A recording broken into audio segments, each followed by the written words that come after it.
Gu, Nafarroako langile ugariren ordezkari gisa, oso ongi dakigu zeintzuk egin dituzte bideragarri langabezia eta pobrezia sustatu dituzten lan erreformak. Zeintzuk murrizten dituzte pentsioak zein kontratu prekarioak bultzatu. Zeintzuk injektatu duten dirua banketxeen osasun ekonomikoa hobetzeko. Zeintzuk jarraitzen duten zerbitzu sozialak, osasungintza eta hezkuntza publikoa eraitsi nahian. Urtetako borrokaren bidez lortutako eskubide zein zerbitzu publikoak.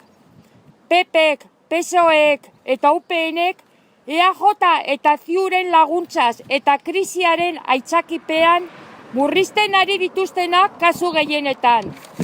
Aldaketa politikoa eta soziala bideragarria da eta hauteskunde hauek norabide horretan urrats berria suposatu beharra dute. Honengatik, Nafarroako langileak hautestontzia betetzera dei egiten ditugu.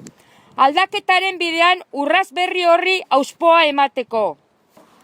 Nosotros y nosotras, comprometidas con las ideas transformadoras y con la defensa de la clase trabajadora, tenemos claro que hay que ir a votar, que la abstención solo beneficia al capital.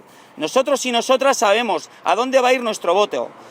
Nuestro voto y nuestro apoyo será para la candidatura que va a defender y llevar a Europa las reivindicaciones de los trabajadores y la defensa de los servicios públicos.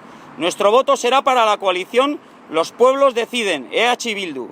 El 25 de mayo os animamos a dar el apoyo a esta candidatura de izquierda, soberanista e internacionalista. Dar vuestro voto a EH Bildu.